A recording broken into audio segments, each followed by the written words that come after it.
Billy was back, and I played a game of Fortnite and I won. So I guess I'll run to today about jewelry. My thoughts on the business models, and this, that, and the third. Now, the landscape of business is like one or two things. You got your dependent variables and you have your independent variables. You have circumstances, seen and unforeseen circumstances with any type of business. I know, for instance, jewelry, like there's policies and certain stuff like that for a store to be covered that has stuff in the safe. There's various protocols, this, that, and the third, like, you hand thing one at a time. And me, personally, I prefer a kind of appointment only because it's a little bit more tailored to a person's interests. You're able to gain a sense of people's budget, this, that, and the third, because in a system of like jewelry and certain stuff like that, a lot of people are not giving their best. And what I mean by their best is like, the inventory is one thing.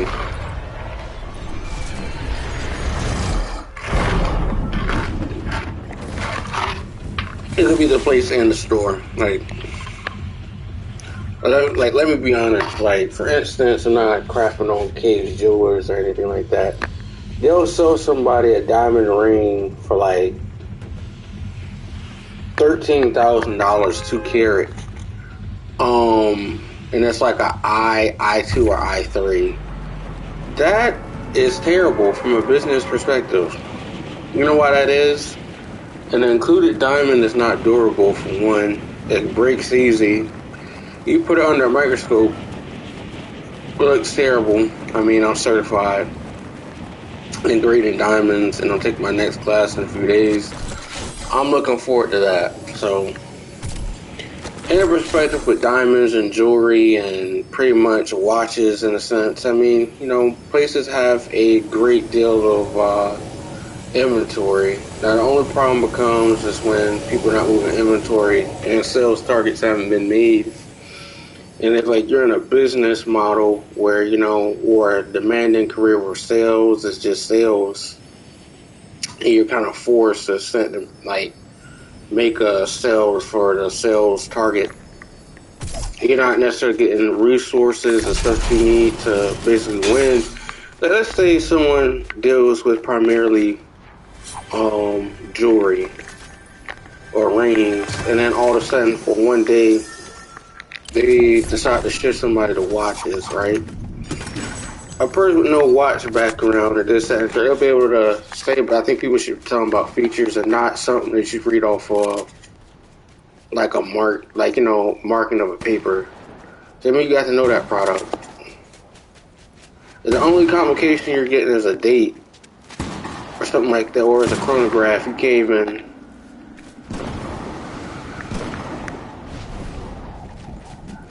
differentiate the two, and you'd have messed up. There's a difference between a date and there's a difference between a chronograph.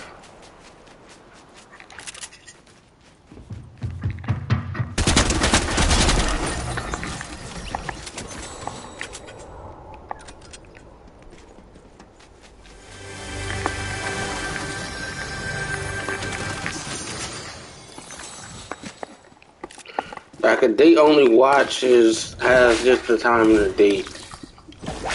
And then, in order to change the date on a watch, you have to pull the crown out. The crown is the little small thing on the side.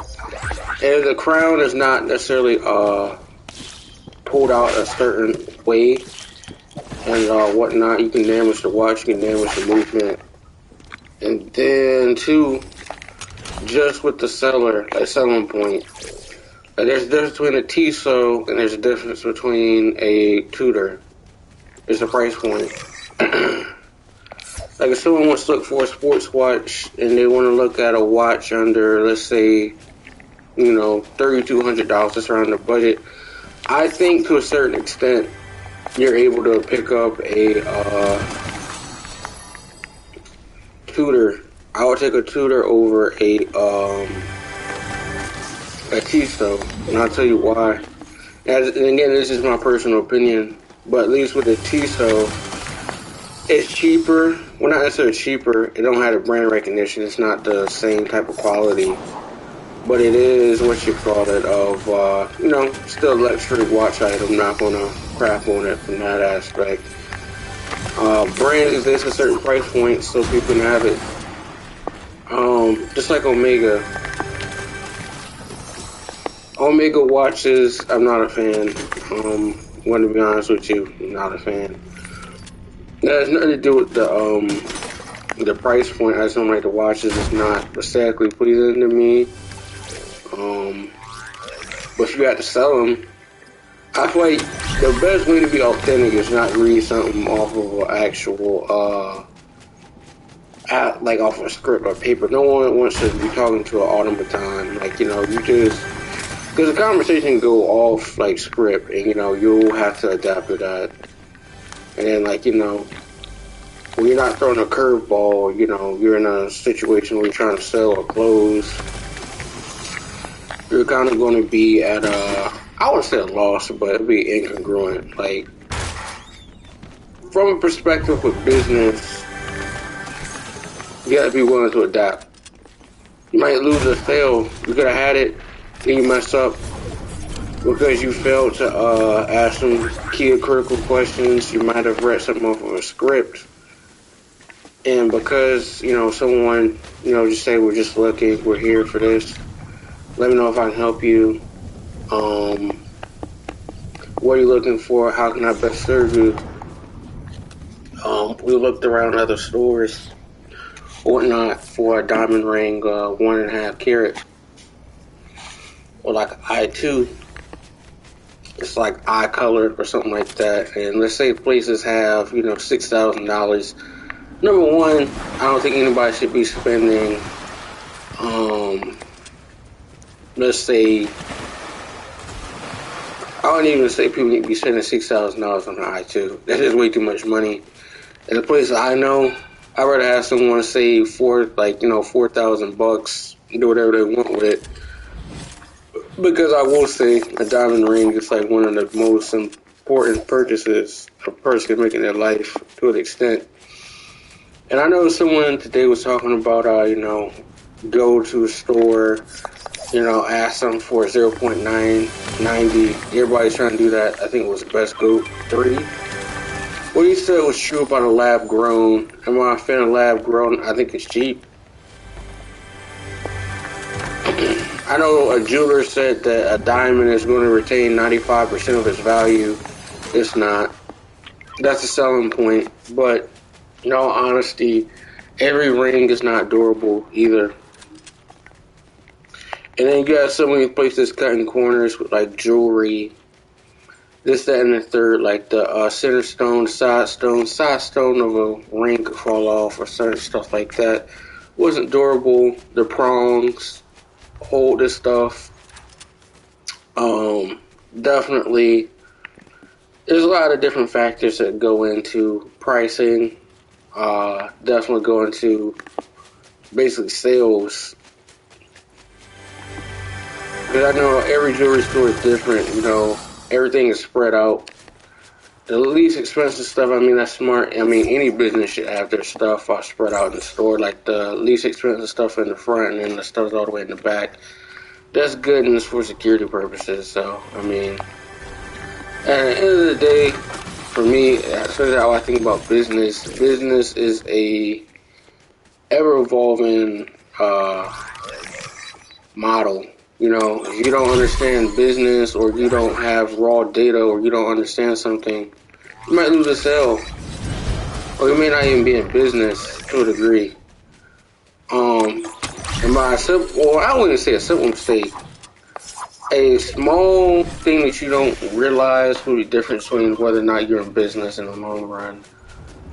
Like, for instance, let's say a computer company, they're in a low-lying area, and they happen to have electronics, whatnot.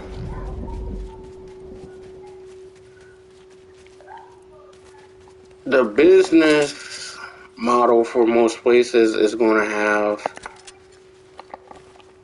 my God, the business model for certain stuff is going to be tough because a lot of stuff is basically managing the inventory. Like if a computer place or hardware place and then a spot, let's say it's a downtown area, and it's low lying, the place has had adverse flooding and certain stuff like that. Imagine someone, it's not a retail space like a corporate place, it's a mom and pop.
What the fuck?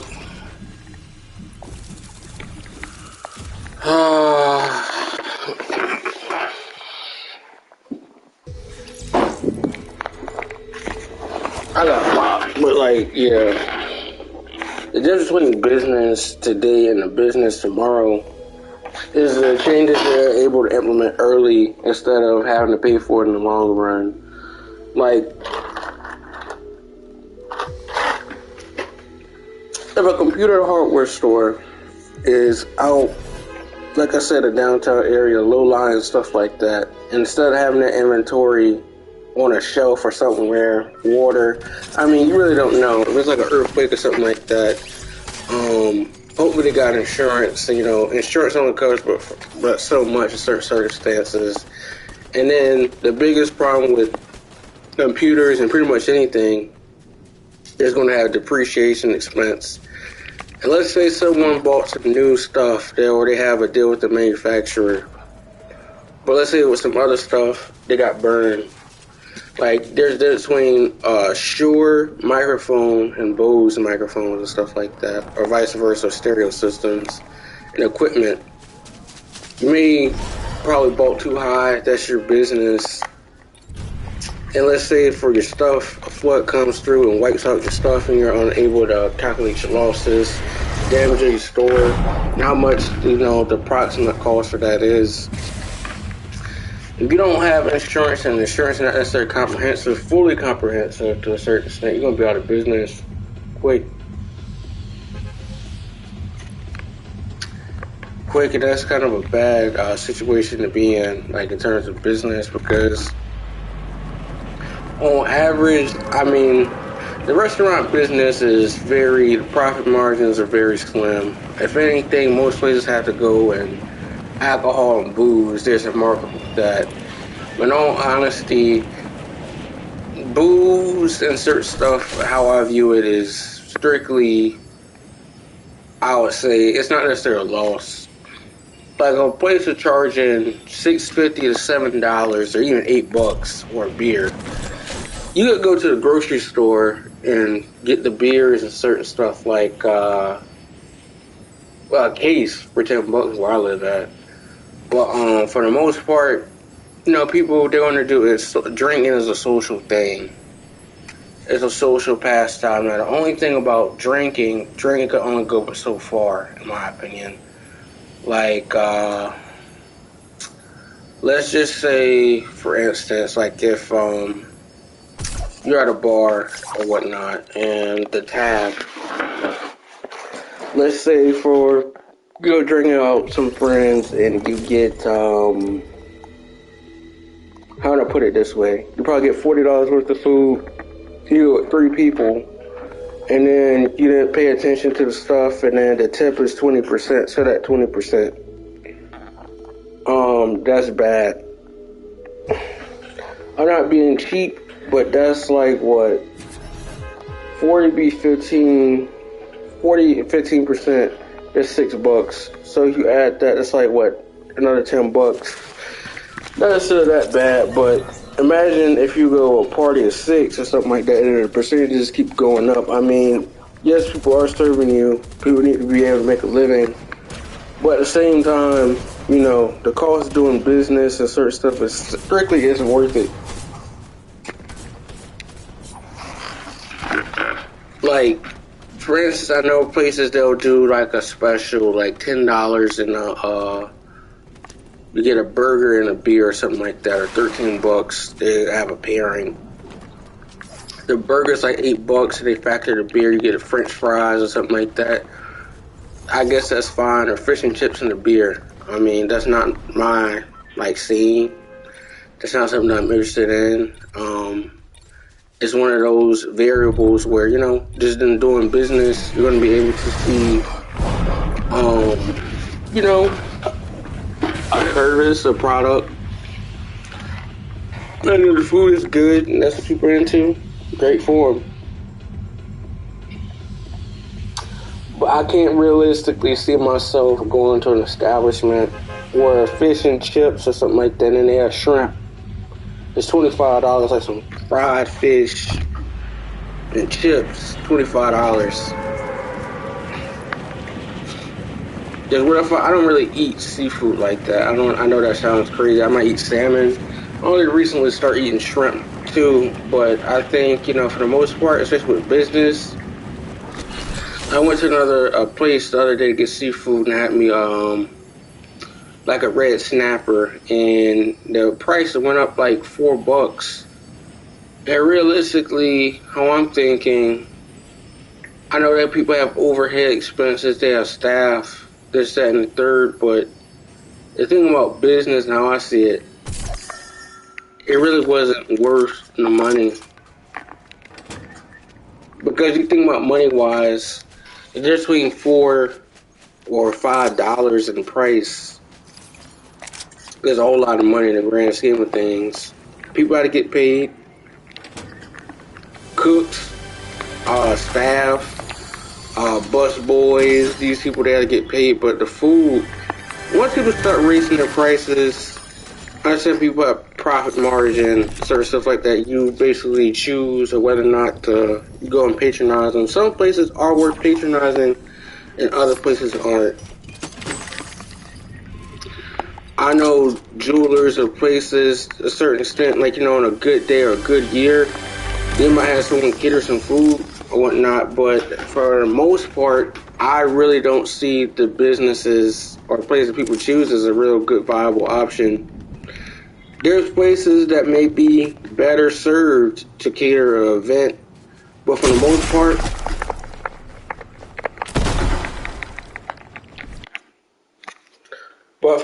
part, I don't think that's necessarily even the case. Like, for instance, it might be good for a company to go and have cater maybe something like Carrabba's instead of Olive Garden, because it depends on the price and then depending on what people like. If one comes with a salad and one comes with I don't know, I think Carrabba's is better. That's just my personal opinion. It just really matters the price, and then also customers. It just depends on it. The other thing I don't like about business too, in the ever evolving, like, you know, basic climate, is that, you know, sometimes people get gouged all across the board. Like, in order for someone to make money and make a profit, in a sense, they have to be willing to sell. At the end of the day, I think sometimes the consumer loses a majority of the time, but it's up to people, both parties, do due diligence. Like, a guy did basically say the right thing, that most places are going to do one or two things, especially with business. Especially in jewelry. Like, no one's going to be able to tell a diamond right off the bat it's going to be SI or VS.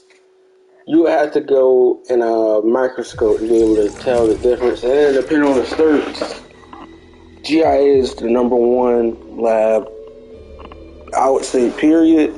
Because somebody can designate something like a SI3. There's no SI3.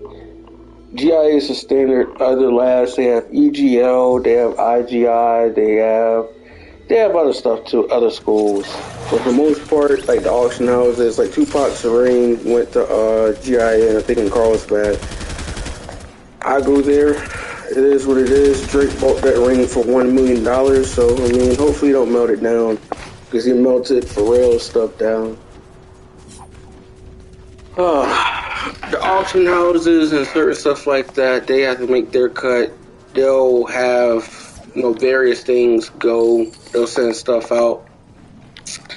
But if you had to ask me, like, other stuff too, especially about, I know high-end stuff, people also say, or people have heirloom jewelry. Unless it comes from the estate and it's been in the family so long, some stuff I find complete bull.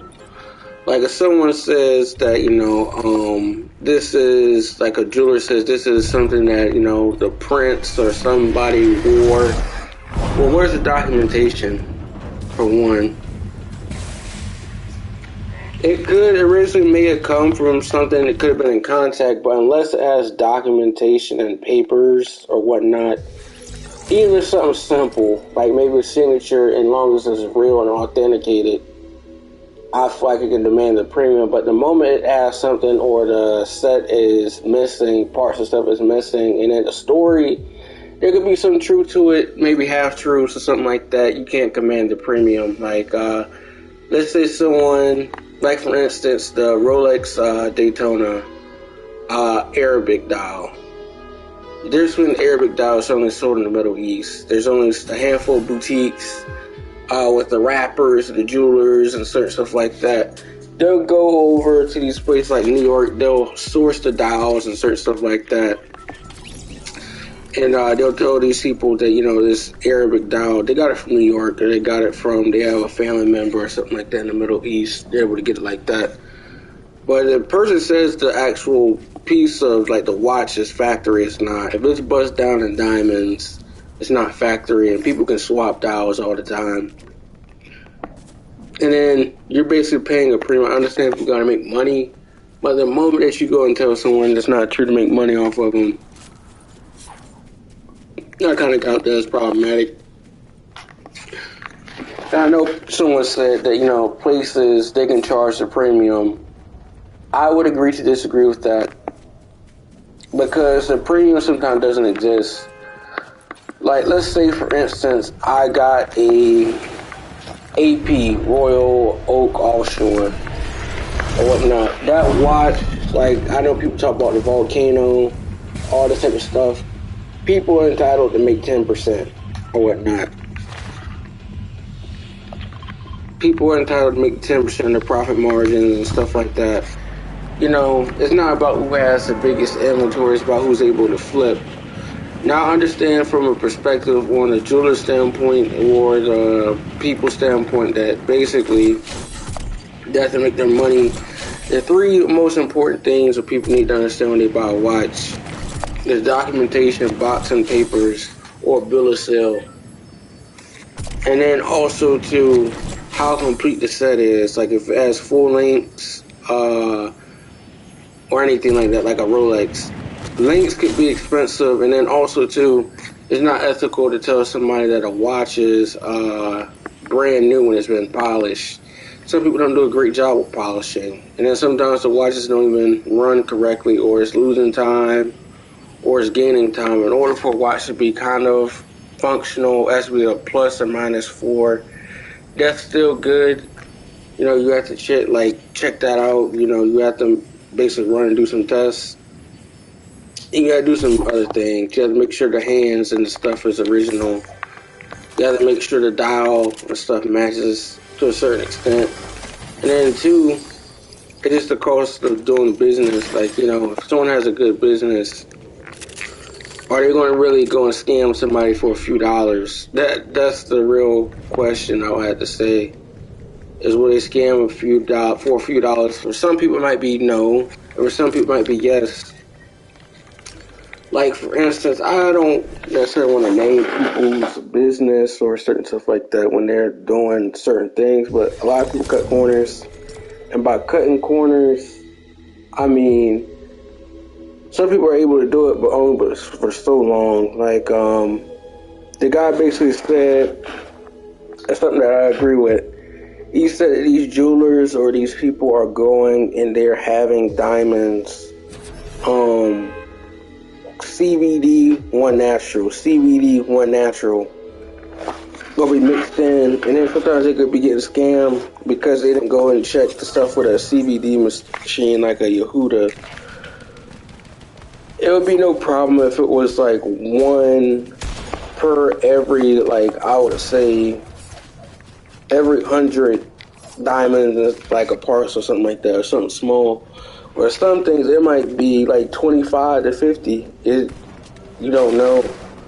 Because unless you individually inspect all diamonds or whatnot, but if you're paying for natural and you're getting a lab grown, that's jacked up. And I understand, like, especially with the business model for jewelers, we gotta go and do certain stuff. Like, if a thing is $80 a carat or something like that, and you get like something. I don't think diamonds are $80 a carat. It just depends on the actual percent. Like, if it's a 20-pointer, it might be anywhere between, I'd probably say $100, $80 to $100, depending on color. That's really what it matters about. And then, like, for instance, I know Jacob and Co. He made that, billionaire watch, and then he made a new green sapphire watch. And what I thought about that, I thought it was interesting, but also thought that it was kind of, I'm going to say gaudy a little bit. Because if you think about it, I don't think he takes himself too seriously. He's trying to do something that other watchmakers aren't doing yet. The Godfather watch, I enjoy. It's probably like 50-piece limited or whatnot. But at the same time, can it command a premium? Yes and no. The moment that someone buys that, I think someone basically said the Bugatti, they got our Watch Trading Academy, Pageman, PJ, I think the course itself is not bad, but I'm not paying for it. Like, instead of you telling me it's common knowledge, I mean, yes, you do need to learn about the watch models. You do need to learn about the movement. You do need to, like, I know people are, not necessarily technical. But there's a difference between the 116710 Rolex GMT Master and then the difference between the 126710 BLRO. One is a 1997 and the one is current model. The old one has a power reserve of maybe like 48 hours, and the other one now has a power reserve of like 70 hours.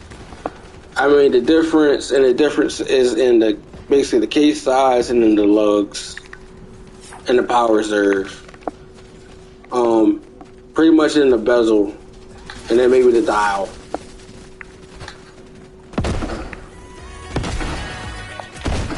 And they don't make these Rolexes anymore. There might be something cool or off with the customization. I saw, for instance, like this guy, his name is like Matthew Green. He has like a shop in Florida, and he has a complete set of Rolexes that are unique and different from like the early 2000s.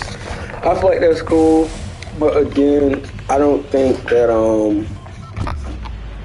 for the average person, especially somebody like me, I don't really see Rolex as something that I'm really interested in. It has nothing to do. I like the date just, but as far as some of the lines of Rolex, no.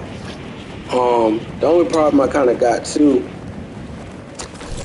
if you're a real true collector of certain stuff, it really wouldn't matter. I mean, but if you're talking about the store and actual inventory and assets, I mean, there's some lies people tell people. I'm not saying people's names or anything like that, but I'm just saying the general space with jewelry. is stick stuff in the back of the safe. Now some people, they might buy pieces and get burned. They legit might have some stuff in a safe stored, and you're unable to. How can I say, they're unable to move it? So I do believe them on that aspect, a component. But something that didn't sell 4 years ago, like new old stock, box and papers, or you have people commanding a premium and misplacing the box and papers. I don't understand that people get busy, caught in the moment, and going from left to right, right to left, in terms of just operating their business. But the moment that you separate box and papers, the box is not that kind of important. I mean, a person can buy a box, but commanding a premium when you have no papers, like you're charging over, $7,000, and a person has no papers, and you automatically know the bill of good is fine, or not the bill of good, the bill of sale is fine for someone to have, but in all actuality, the actual sale and purchase, you didn't tell people about the associated costs. And the difference between not having boxing papers, they won't be able to get that money back. So they might lose a good $8,000. They might lose that, honestly, when I buy my first watch, I'm gonna get boxing papers.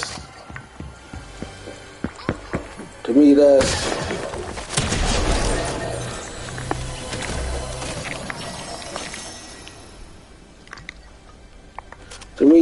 especially important when, by not having boxing papers, you may not be able to get that watch service. By not having that watch in a traditional sense with the boxing papers, whenever you go to a pawn shop, you can get top money.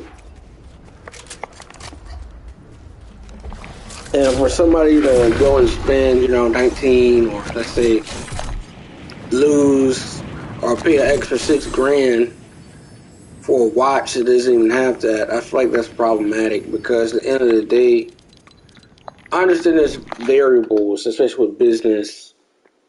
There's so many variables when it comes to, alright, yeah.